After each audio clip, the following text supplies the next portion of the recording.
Assalamualaikum warahmatullahi wabarakatuh. Alhamdulillahirabbil alamin. Wa bihi nasta'inu ala umuri dunya waddin. Wassalatu wassalamu ala asrafil anbiya'i wal mursalin sayyidina Muhammadin nabiyil ummi wa ala alihi washabihi ajma'in, amma ba'd. Dulur dimanapun berada, bertemu lagi dengan saya Gus Glory dalam acara atau kajian rutin kita setiap pekan, tiap malam Sabtu. Yang ini biasanya adalah kajian untuk dulur-dulur saya di Jamaah SPMA Bali, tapi karena situasi semacam ini sehingga kita hanya bisa melalui live streaming. Tapi mudah-mudahan itu tidak mengurangi substansi dan hikmat dari apa yang hendak kita raih di malam Sabtu ini, yakni wahana keilmuan dan mencoba untuk mencari ridha Allah. Ayo kita bicara sekarang tentang sesuatu yang kita sudah capek lah, bukan capek, tapi sudah terlalu banyak berita-berita yang kita dengar tentang coronavirus, tentang COVID-19, tentang sesuatu yang sifatnya membuat kita sedih, sesuatu yang sifatnya membuat kita terlalu dipenuhi dengan berita-berita yang kengerian, kesedihan, kegalauan, kepanikan, bahkan mungkin saling menyalahkan. Malam ini kita bicara tentang hal yang nggak begitulah. Gitu. Ada satu fenomena menarik ini, sesuatu yang timbul bahkan mungkin belum pernah terjadi sebelum ini. Saya melihat sendiri selama saya hidup ini, baru sekarang ini ada sesuatu yang sangat-sangat dinantikan. Badly gitu istilahnya itu. Orang itu sangat begitu dinantikan, tidak pernah terjadi sebelumnya. Jadi apa itu? Ramadan. Ya, Ramadan. Terutama umat muslim ini ya, terutama umat muslim. Ramadan begitu dirindukan, orang begitu khawatir tidak bisa menjalani atau bertemu dengan Ramadan.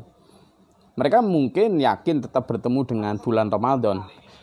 Tetapi sekali lagi bicaranya adalah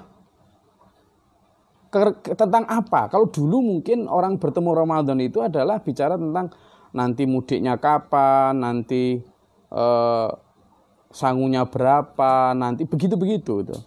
Tetapi sekarang ini kayaknya udah enggak. Kalau dulu mungkin kita akan bicara tentang jadwal bukber, jadwal ngabuburit, jadwal nanti jalan-jalan sore. Sekarang enggak. Kenapa? Karena mudik jelas susah. Kenapa?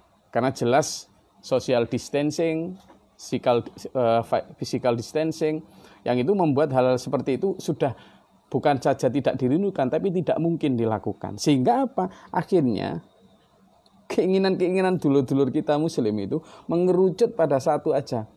Ya Allah, masa sih nanti Ramadan kita nggak bisa tarawih? Masa sih nanti kita Ramadan nggak bisa ngaji-ngaji bareng? Ya. Masa sih kita nanti Ramadan nggak bisa? Jadi ada semacam euforia spiritual yang tiba-tiba begitu menjamur di kalangan kaum muslimin. Ditambah lagi, apalagi sekarang sudah hampir 4 Jumatan ini kalau nggak salah, di beberapa wilayah itu sudah tidak bisa Jumatan. Sehingga ada semacam kerinduan. Tapi meskipun di sisi lain ada juga yang kemudian uring-uringan, yang menurut saya ya ibadah itu tentang kedamaian. Jadi kalau menimbulkan uring-uringan juga nggak tepat ya. Ada juga yang Gus, saya harus Jumatan. Kalau nggak Jumatan, mending saya sholat di lapangan, biar orang tahu betapa saya inginnya Jumatan. Wah. Ya bagus itu, ada giroh semangat beribadah itu bagus. Cuma kondisi sekarang belum memungkinkan. Nah, kembali ke bahasan tentang Ramadan. Insya Allah 1 minggu lagi kita akan bertemu dengan sang kekasih yang dirindukan, tapi seringkali juga diabaikan ketika datang. Kenapa saya mengatakan begitu? Kita ini sekarang, seperti yang tadi saya bilang, ada euforia spiritual yang luar biasa. Ingin bertemu dengan Ramadan. Tapi apa iya sih nanti kalau Ramadan kemudian kita memberikan apa yang disukai Ramadan? Saya mau tanya. Benar, kita menganggap sekarang sedang 5 hari lagi, taruhlah misalnya kita sudah lama, selama setahun kita menantikan kekasih yang akan datang. namanya Ramadan, sang kekasih kita itu. Nah, kekasih kita ini akan datang dan kita sekarang sudah mulai berlomba-lomba itu biasanya. Nanti mungkin 1 atau 2 hari sebelum Ramadan itu saya biasanya HP saya itu sudah nggak berhenti-berhenti berdering. Ya, ada teman handai tolan berlomba mengirimkan dering pesan pendek yang berisikan kata-kata mutiara yang indah gitu ya. Umat muslim sedunia rata-rata menyambut Ramadan dengan satu euforia yang luar biasa. Saya sih husnudon aja bahwa mudah-mudahan itu benar-benar sesuai nuraninya.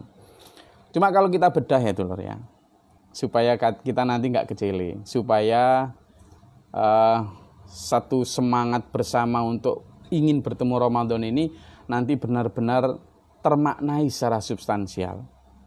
Coba kita lihat, puasa itu dulur, di dalam bahasa Arab disebut saum. Ya. Jadi saum atau asyamu yang arti awal itu menahan diri. Saum artinya menahan diri. Nah, puasa secara umum itu dikenal sebagai satu usaha menahan diri untuk tidak makan dan minum, tidak berhubungan suami istri, dan tidak melakukan hal yang dilarang dalam puasa, mulai dari terbit fajar sampai terbenam matahari. Semua orang tahu itu. Itu common terminologinya begitu, definisinya begitu. Nah, tetapi sebenarnya di dalam puasa atau asyamu itu mengandung makna yang lebih dalam. Tidak sekedar dari menahan lapar dan dahaga, tetapi sebenarnya ada di dalamnya menahan diri dari segala sifat buruk, menahan diri dari segala sifat yang merugikan orang lain, menahan diri dari segala sifat yang tidak disukai oleh Allah, khususnya tidak disukai oleh bulan Ramadan.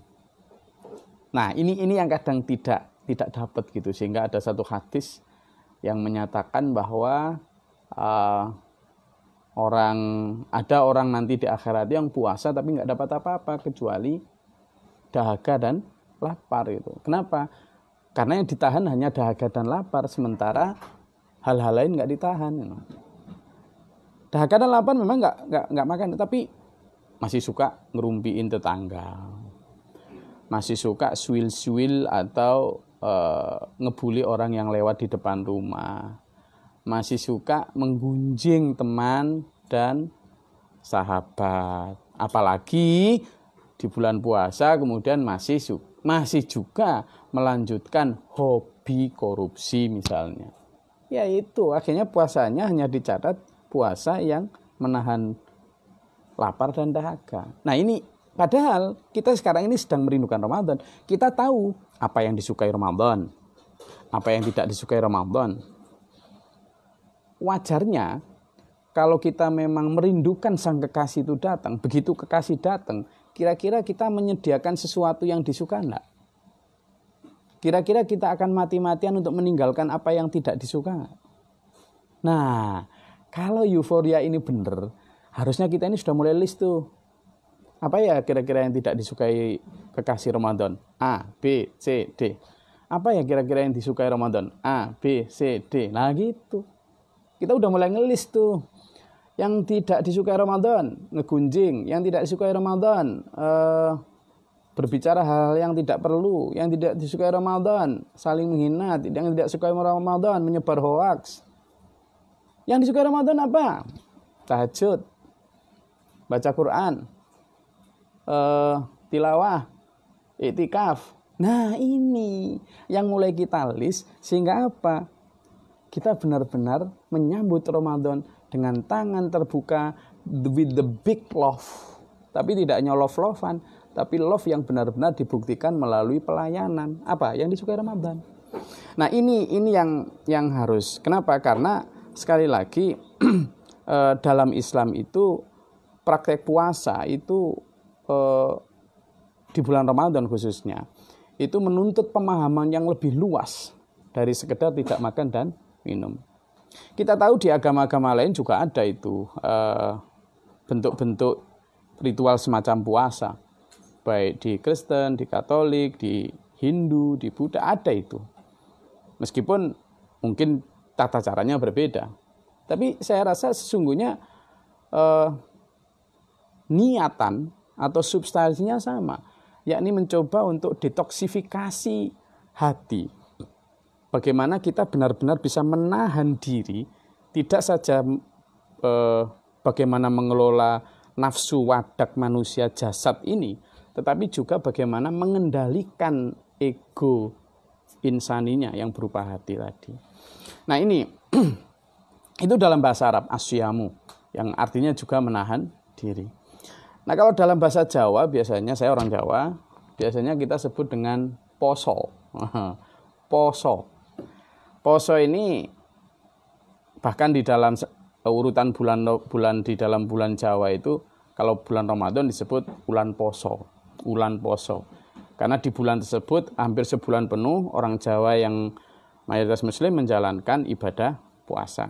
Bahkan ketika saya dulu masih kecil, bulan poso itu kan diliburkan sebulan penuh ya. Jadi sehingga memiliki aura tersendiri untuk membuat semua pihak itu benar-benar menahan diri, bukan karena regulasi atau karena dipaksa oleh sana sini, tapi benar-benar karena kesucian hati. Dulu puasa itu mampu menggerakkan hati para pemilik warung untuk tutup di siang hari, secara sadar loh ya, bukan karena dipaksa. Juga kemudian sehingga di desa saya terutama itu benar-benar kerasa gitu. Kita puasa itu benar-benar, waktu kecil saya itu susah kalau mau moka itu mokel itu apa ya? Ya berhenti di tengah jalan ketika puasa. Susah, kenapa? Nggak ada warung, nggak ada apa itu. Kalaupun ada orang yang bandel-bandel itu ya di tempat-tempat yang hampir sulit dijangkau oleh orang. Nah uniknya kalau kita dilihat terutama poso tadi, itu ada sesuatu yang terbalik. Poso itu seringkali dibikin plesetan juga, dibikin kata-kata terbaliknya. Di Jawa itu poso itu disebut dengan nopo-nopo kerso, yang artinya apa saja mau. Kebalikan sama sekali dari atau pengertian 180 derajat dari apa yang aslinya. Pengertian aslinya menahan diri. Nah poso ini kadang diplesetkan po nopo-nopo so kerso. Jadi apa saja mau, apa saja dimakan, apa saja dilahap. Nah jangan sampai puasa yang artinya asyamu, poso yang artinya menahan diri, lalu berbalik menjadi poso yang artinya nopo-nopo kerso. Itu bisa jadi loh, bisa terjadi. Apalagi di situasi yang seperti ini. Ekonomi lagi turun, secara sosial, secara finansial, secara mental, bahkan secara spiritual, orang banyak terpukul gitu. Saya ada teman biasanya 10 kilo, lalu sekarang cuma 2 kilo jualannya. Itu kan luar biasa. Orang yang omset tokonya biasanya 5-10 juta sehari, sekarang cuma 200.000. Itu kan menjalani puasa dalam kondisi psikologi yang kayak gitu, itu berbeda itu. Nah ini jangan sampai nanti terjadi pergeseran definisi, pergeseran nilai, dan pergeseran aksi karena kondisi ini, sehingga poso yang harusnya asyamu menahan diri nanti malah jadi poso yang artinya nopo-nopo kerso karena gelap mata. Nah ini yang harus kita pahami bersama. Jadi paradigma poso ini jangan sampai terjadi, karena kalau terjadi lalu materi menjadi sesuatu yang sifatnya utama, menghalalkan segala cara, yang dagang, yang termasuk korupsi, bisa malah merajalela. Kalau dulu kita kecil, itu seringkali diajarin gini, nek wayahe poso itu setan dikerangkeng, katanya gitu. Kalau puasa itu setan dikerangkeng semua, katanya. Tapi malah kadang-kadang kalau pas puasa juga kita masih waktu kecil masih sering takut hantu juga. Berarti sebenarnya dikerangkeng enggak setannya? Setan dikerangkeng itu adalah dikerangkeng oleh diri kita sendiri. Bukan kemudian dikerangkeng lalu setan tidak pernah menggoda manusia. Enggak. Ya kita sendiri yang mengkerangkeng setan. Ketika kita bisa menahan diri, setan tidak bisa menggoda kita. Itu loh. Sehingga apa? khawatirnya kalau tidak benar-benar dipahami dulur, itu nanti fenomena poso itu benar-benar justru membuat orang-orang yang berkedudukan lumayan lalu melakukan tindak korupsi tanpa malu dan tanpa basa-basi sekarang itu, karena orang yang melakukan itu juga masih bisa dada-dada di layar kaca, maka ini yang kita khawatirkan terutama di era yang seperti ini. Sehingga optimisme harus dibangun nih. Optimisme bahwa Ramadan itu menyenangkan meskipun situasinya tidak seperti yang sebelum-sebelumnya. Nah, mungkin inilah jawaban kenapa satu titik coronavirus ini bisa membuat kita sadar bahwa praktek-praktek nopo-nopo kerso itu harus benar-benar diberangus. Kita benar-benar harus mulai meminggirkan selama 1 bulan besok itu untuk reduksi segala yang selama ini liar, lalu detoksifikasi atau pemurnian hati dari racun-racun duniawi. Ayo kita coba rencanakan itu. Jadi kita bangun optimisme, mudah-mudahan si wabah segera pergi, sehingga kita bisa menjalani Ramadan ini dengan benar-benar khusyuk, tidak disibukkan hanya acara bukber, apalagi acara 10 hari menjelang hari raya, lalu seluruh mal-mal penuh kayak gitu kan, nggak mungkin. Karena apa? Sama terpaksa tapi tidak apa-apa. Ada satu manfaat dari keterpaksaan itu. Nah, saya percaya dan saya juga optimis, husnudzan, positive thinking, bahwa Ramadan ini selalu kita punya celah untuk optimis. Celah itu adalah niat untuk berubah. Jadi izinkan saya untuk melihat euforia spiritual yang sekarang sedang muncul di kalangan dulur-dulur muslim itu sebagai good capital atau modal bagus untuk kita benar-benar menjalani atau menyambut sang kekasih ini dengan bagus. Setidaknya semua orang akan tergantung niat. Sehingga jika tekad telah bulat, apapun bisa dibuat, termasuk perubahan pada sesuatu yang seolah tidak mungkin. Misalnya aja, maaf nih ya, saya dulu pernah rokok, tapi sekarang udah enggak ya, karena bisa berhenti. Misalnya aja para perokok. Para perokok itu kan sulit sekali kalau disuruh berhenti itu. Sulit kalau tidak di zaman puasa. Tapi ketika puasa, bisa itu. Dan benar-benar enggak rokok ketika siang hari. Bagi yang puasa loh ya. Bagi yang enggak puasa ya enggak tahu. Tapi bagi yang puasa, ketika pagi gitu, siang gitu, saya tanya, loh kok enggak ngerokok? Poso. Loh, kan nggak ngerokok. Satu kata poso ini bisa mendorong seseorang untuk melakukan hal yang mustahil dilakukan di luar bulan puasa. Di luar bulan puasa siang hari, boro-boro kok disuruh berhenti, suruh ngurangi aja loh nggak bisa. Tapi poso memiliki satu power yang luar biasa untuk kemudian menjadikan seseorang gitu. Nah ini kan berarti satu kata yang menumbuhkan niat kuat untuk memaksa diri, menahan diri untuk tidak melakukan hal dalam tanda kutip yang tidak bermanfaat tadi. Jadi ada tambahan positif. Nah itu yang kita coba pupuk mulai sekarang. Nah dari contoh para perokok itu yang bisa menahan diri saat siang Ramadan, walaupun nanti malamnya juga Allah alam ya, kemudian ditambah banyak. Tapi setidaknya di bulan dari contoh itu seharusnya hal yang sama bisa dipraktekkan pada perilaku korupsi misalnya. Bisa tuh. Kalau di luar bulan Ramadan misalnya susah menghilangkan kebiasaan itu karena sudah menjadi budaya. Nah, bahwa niat yang kuat untuk merubah diri itu membentuk satu tekad seolah-olah apa yang sulit diberantas itu bisa diselesaikan dengan tuntas itu. Kita optimis. Jadi di tengah pesimisme, di tengah kegalauan kita optimis bahwa nanti bulan puasa, di saat kita benar-benar blank, di saat kita benar-benar kosong, proses penghilangan racun itu mudah-mudahan bisa berjalan dengan baik. Perilaku budaya jelek yang menggerogoti bangsa ini, mudah-mudahan di bulan Ramadan nanti bisa hilang tuh. Makanya pakai euforia yang tadi benar-benar merindukan itu sebagai trigger, sebagai pelatuk untuk benar-benar nanti boom, kita benar-benar jadi the new person gitu.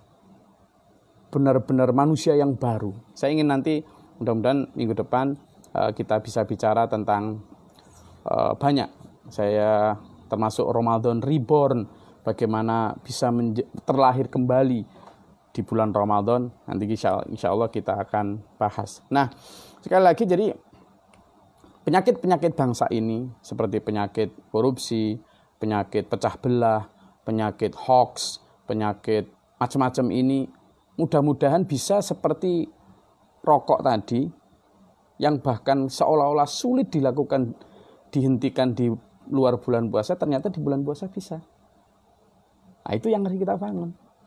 Kenapa? Kekasih ini tidak sekedar punya kelembutan rahmah, tapi kekasih yang bernama bulan Ramadan ini memiliki satu power yang luar biasa jika kita benar-benar mendekapnya, benar-benar menyublimasikan ke dalam niat-niat baik kita untuk kemudian menjadi satu nutrisi perubahan diri, perubahan individu yang harapannya setelah perubahan individu itu nanti menjadi banyak, akan terjadi perubahan kolektif untuk bangsa ini ke depan. Nah, ini momen yang pas sebagai Asyamu tadi, karena seperti yang tadi saya sampaikan, kita nanti kalau cuma dicekoki dengan dongeng bahwa setan itu dibelenggu di bulan Ramadan, lalu seolah-olah kita nanti sudah tidak ada yang goda, itu keliru. Buktinya banyak yang nggak puasa kan, itu buktinya masih banyak kejahatan di bulan Ramadan. Berarti kan setan masih jalan. Berarti apa? Memang dibelenggu, hadisnya benar, tetapi yang membelenggu adalah diri kita sendiri. Sehingga maka ayo kita pahami bahwa sesungguhnya kita sendiri yang bisa membelenggu. Banyak orang yang kuat tidak makan, tidak minum, bisa menahan itu. Tapi masih jarang orang yang kuat menahan diri dari godaan sifat korun misalnya. Tamak dan rakus misalnya. Kemudian caci maki misalnya. Nah, ini nanti coba kita rubah. Ya. Coronavirus memaksa kita untuk bisa menjadi become the new person. Nah, apa yang ingin saya tekankan di sini adalah optimisme ya dulur ya. Optimisme bahwa masih banyak hal-hal baik yang bisa kita gali, bisa kita petik, bisa kita ambil dari situasi sekarang. Saya ucapkan selamat berjuang dan terima kasih kepada para dokter, kepada para perawat dan tenaga medis lainnya, kepada para pihak yang berwenang baik TNI, polisi, dan perangkat pemerintahan yang begitu berjuang keras untuk membuat situasi yang lebih kondusif, terutama memerangi wabah ini. Kita doakan semoga mereka-mereka diberikan keikhlasan dan juga balasan dari Allah. Bahkan kalau di sini, saya di Bali nih, dulur-dulur kita, pecalang ya, yang luar biasa juga memberikan pengertian terhadap masyarakat, bagaimana agar mempraktekkan social distancing, agar mereka juga melakukan penyemprotan sampai ke gang-gang sempit. Luar biasa menurut saya. Jadi ayo kita bangun optimisme ini. Dulur-dulur kita secara mandiri juga di rumah-rumah mereka masing-masing sudah memakai masker. Ada yang benar-benar lockdown di dalam rumah, tidak keluar sama sekali. Kemudian kita juga hargai pengorbanan para pedagang-pedagang kecil yang sekarang demi tidak menyebarnya wabah ini, mereka juga kemudian rela dipotong ya jam jualannya, yang itu padahal jelas berdampak pada pemasukannya, income generate-nya, dan menurut saya ini harus dimaknai sebagai sesuatu yang positif, bahwa bangsa ini sebenarnya ada banyak potensi baik, ada banyak potensi yang bisa digerakkan menuju kemajuan bangsa, baik dari sisi moral maupun dari sisi ekonomi, finansial, dan sosial. Sekali lagi dulur, Ramadan 5 hari kalau salah, 5 hari apa sekitar 7 hari lagi datang. Kita harus siap-siap nih. Ibarat kita menyambut kekasih, biasanya kita ya potong rambut, apa gitu. Kalau kekasihnya adalah manusia biasa. Tetapi kan kita ini kekasihnya Ramadan nih, bulan yang penuh berkah, penuh rahmah. Maka kita harus cukur rambut juga. Apa itu? Cukur kebiasaan jelek. Apa itu? Buang segala macam keberatan-keberatan kita. Ayo kita sambut bulan Ramadan tidak dengan wajah murung, meskipun kita dalam keadaan dirundung susah. Ayo kita sambut Ramadan sang kekasih kita dengan wajah cerah. Gus, tapi kantong lagi kempes ala. Kan baru tahun ini. Tahun-tahun kemarin nggak kempes, ya kan? Kita jangan terlalu banyak mengeluh. Saya tahu banyak dulur-dulur di luar sana yang menderita, tapi justru itu peluang untuk kita yang tidak terlalu menderita untuk berbagi toh. Sementara dulur-dulur yang menderita, kita doakan semoga Allah memberikan jalan keluar. Tidak hanya berdoa, tapi ayo kita ulurkan tangan. Ayo kita sambut Ramadan ini dengan banyak berbagi. Itulah bersolek kita. Itulah make up kita. Itulah dandanan kita menyambut sang kekasih. Dengan cara apa? Banyak tadi. Menoleh ke kanan ke kiri, melihat tetangga kita, melihat sahabat kita, telepon tuh sahabatnya. Kayaknya sahabatku yang itu kalau kayak gini dia kan cuma jualan harian tuh, dia kan karyawan tuh. Telepon. Gimana coba? Pastikan bagaimana botean beras mereka, gentong logistik mereka ada nggak? Kalau kita ada, ayo berbagi. Jadi sambut Ramadan dengan itu. Jangan malah kemudian berubah menjadi nopo-nopo kerso yang tadi, yang berarti liar dan rakus tadi. Ya, Ramadan telah tiba, kewajiban kita untuk tidak saja sekedar menahan diri dari makan dan minum, tapi kewajiban juga dari menahan diri dari sifat tamak dan rakus selama sebulan penuh. Itu sebagai latihan untuk kemudian nanti bulan setelah puasa setahun penuh biar kita juga bisa menahan diri tuh. Jadi kita harapkan Ramadan nanti datang itu bisa menjadi mesin nilai tambah, di mana merubah nopo-nopo kerso menjadi poso yang nopo-nopo wedi dosa. Nah ini poso yang nopo-nopo kerso apa saja mau menjadi poso yang nopo-nopo wedi dosa apa saja takut dosa, sehingga ada tumbuh sifat wirai, sifat yang hati-hati, sifat yang very carefully, suatu yang membuat kita selalu berpikir dengan 1000 kali berpikir sebelum bertindak sekali. Insya Allah dengan itu nanti korupsi bisa dibabat. Tidak hanya korupsi, tapi hal-hal buruk yang menjadi karat dari bangsa ini, menjadi penghalang dari bangsa ini, sifat-sifat juga yang membenci, menghina, memfitnah, itu insya Allah bisa dibabat. Tumbuhkan niat dan tekad yang bulat bahwa kita akan tirakat.